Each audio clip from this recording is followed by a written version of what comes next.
Stefania Franceschet, contitolare e amministratore delegato della Ristorazione Ottavian. Ciao Stefania. Ciao Bruno. Allora, io conosco la Ristorazione Ottavian da una vita. Ritengo sia sul territorio una delle aziende più quotate, più serie e più professionali che esistono nel vostro settore. Io ti ho chiamato perché sicuramente anche voi vivete un momento particolare dovuto a questa pandemia, il coronavirus, e naturalmente vi siete organizzati e vi state organizzando per questo. Come lo state vivendo? Allora, innanzitutto grazie per l'invito a questa intervista, a queste due parole con te. Diciamo che inizialmente, nella fase iniziale di questa diffusione, non abbiamo fatto grandissime cose perché comunque lavorando già nel settore dell'alimentare, producendo pasti, adottavamo già di prassi tutte le misure di igienizzazione e di sicurezza. Poi con l'avanzare delle restrizioni di quanto dovevamo fare, abbiamo pensato talvolta di chiudere. Si sta parlando per i self-service, soprattutto quello di San Damiano e di Dazzola, Tognolo. Quello di Risterno Vittorio Veneto è l'unico che abbiamo mantenuto sempre aperto. Consideriamo che lì mangiavano 1600 persone al giorno, siamo arrivati a dare 110 pasti, tutt'oggi siamo arrivati da lunedì a 230. Lo facciamo per dare un servizio alla gente del territorio della zona industriale di San Giacomo, perché comunque quelli che hanno continuato a lavorare avevano bisogno di pasto, non sicuramente perché dava profitto. Con grande piacere abbiamo ricevuto anche un paio di lettere da degli imprenditori della zona, i quali apprezzavano lo sforzo che avevamo fatto per tenere aperto questo servizio. Per quanto riguarda il resto, noi cosa vuoi? Abbiamo avuto le scuole chiuse dal 24 di febbraio, quindi 7.000 pasti al giorno. Le aziende si sa che dall'11 marzo, quando c'è stato il lockdown, hanno chiuso quasi tutte, per cui un altro 25% del fatturato si è bloccato. Il self-service che ho appena spiegato, abbiamo le case di riposo, che lì non hanno mai chiuso, però anche lì c'è stata molta, e c'è ancora molta difficoltà nel servizio per gestire le operatrici, perché si sa qual è insomma la situazione nelle case di riposo, per cui cerchiamo di fare il possibile. Tutte lavorano in protezione, tutte le donne, le operatrici lavorano in protezione, ma ogni giorno siamo vicino a loro. Siccome il vostro settore è un settore molto delicato e dà un servizio sul territorio, è un settore delicato, dà un servizio a 360 gradi sul territorio, sia alle aziende che alle comunità.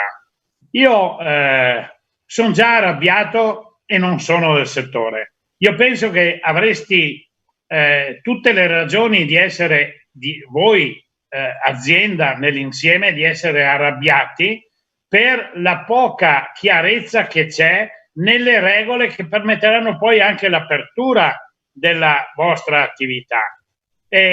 Sarei veramente arrabbiato perché non c'è assolutamente nessuna chiarezza. No, sono d'accordo con te, non c'è nessuna chiarezza. Noi siamo stati tanto arrabbiati, io soprattutto, che sono molto sanguigna di carattere, ma abbiamo anche capito che arrabbiandoci non concludiamo niente.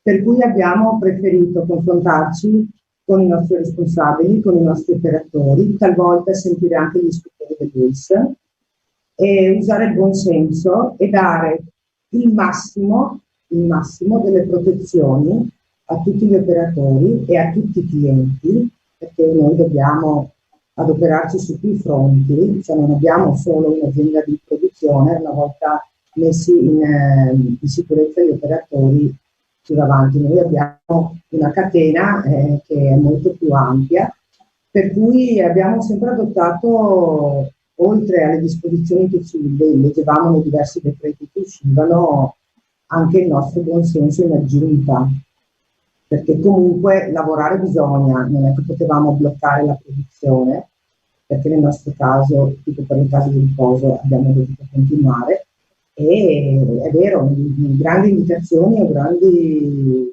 disposizioni alle quali attenerci non ce n'erano, ma purtroppo non provocarmi, perché purtroppo in Italia funziona così. Un'azienda storica come la vostra, che è sempre che è cresciuta con i sacrifici della famiglia, e questo lo possiamo dire perché se sentiamo anche i vostri collaboratori sono sulla stessa linea, cioè come voi ce n'è pochi. E anche dal punto di vista dell'aiuto economico che dovrebbe esserci prima, durante e dopo la pandemia. Mi sembra che anche qui ci sia poca chiarezza. No, chiarezza non ce n'è proprio. Diciamo che io penso che innanzitutto tra noi imprenditori non dobbiamo assolutamente mandarci, come io ho già ricevuto da qualche cliente, per default le lettere di vista la situazione si sospendono i pagamenti fino alla data da destinarsi. Non funziona così. Funziona che se un'azienda ha qualche tensione finanziaria, alza il telefono, parla con il fornitore e si prendono degli accordi. Questo può essere ragionevole, può essere costruttivo, ovviamente non a 360 gradi e non per tutti. Prima cosa, quindi se si trova un accordo si può anche fare, ma tutti dobbiamo cercare di attingere dal sistema bancario, che insomma almeno con noi è disponibile, e quindi a sua volta ottemperare tutti i pagamenti in maniera di non bloccare almeno il circuito di liquidità tra di noi, perché è fondamentale tra di noi imprese. Seconda cosa, dico che anche lo Stato, se iniziasse a pagare i debiti che ha con i privati e con le imprese, parlo anche di tempi di più di un anno, talvolta qualche impresa non servirebbe neanche che chiedesse l'accesso al credito da parte del sistema bancario. Per cui io da questo punto di vista spero che ci sia molta coerenza, complicità e correttezza, soprattutto tra noi imprese. Perché se iniziamo a ostacolarci anche tra di noi, da questo punto di vista, la cosa secondo me diventa ancora molto più complessa rispetto a se invece dovessimo solo accedere eventualmente per riserva o per liquidità o per necessità immediata al credito del sistema bancario. Ma penso che noi dobbiamo ringraziare aziende come la vostra che lavorano in prima linea, come lavorano d'altronde i medici, gli infermieri, perché anche voi, il vostro personale, lavora in prima linea, perché è a contatto con le case di riposo, è quello che è successo ultimamente, che non è poi una cosa straordinaria. È naturale per le case di riposo che sia successo quello che si sta sentendo è successo, cioè una percentuale di decessi molto elevata. Me l'ha spiegata un amico ieri. Se le case di riposo avessero avuto coscienza a metà dicembre, come già si sapeva, quello che stava succedendo, cioè dell'arrivo di una pandemia, cioè di un virus così importante, le case di riposo avrebbero preso le misure di conseguenza.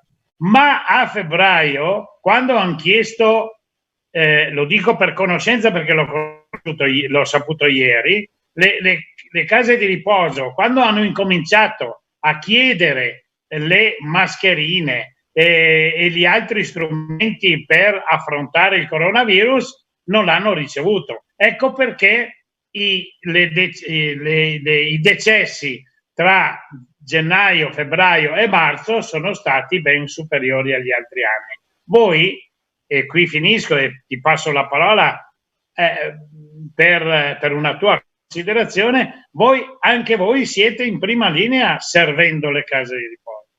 Certo, noi avevamo, come ho detto in precedenza, adottando già tutte le norme della sicurezza alimentare, avevamo già guanti, mascherine, tante cose, detergenti, le avevamo già in casa perché li usavamo nella nostra normalità per seguire le nostre procedure di sicurezza della FCP, eccetera. Per cui inizialmente non abbiamo avuto problemi a stoccare questo tipo di prodotti. Dopo abbiamo iniziato ad avere problemi anche noi e non riusciamo a trovare soprattutto mascherine. E siccome per noi non esiste lasciar lavorare i nostri collaboratori, i nostri dipendenti senza protezione di sicurezza, soprattutto in una fase molto delicata come questa, noi ce li siamo fatte fare.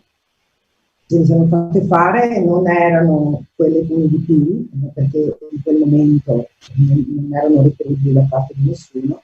Ce le siamo fatte fare dal nostro fornitore delle divise, con la doppia tipo bustina, e all'interno mettevano la carta da forno, le lavavano ogni giorno e così abbiamo potuto traghettare un po' il periodo, però almeno tutti lavoravano in sicurezza. Poi abbiamo deciso anche da subito di formare delle squadre di operatori in maniera che, perché c'era il problema del contagio, di un positivo in una squadra, tutta la squadra stava a casa e non potevamo bloccare la produzione, per cui anche lì abbiamo da subito formato più squadre che, se per caso non è mai successo per fortuna, ma se c'era un positivo, aveva a casa tutta quella squadra dei operatori e entrava subito a quella dopo, e ce n'era un'altra ancora di scorta.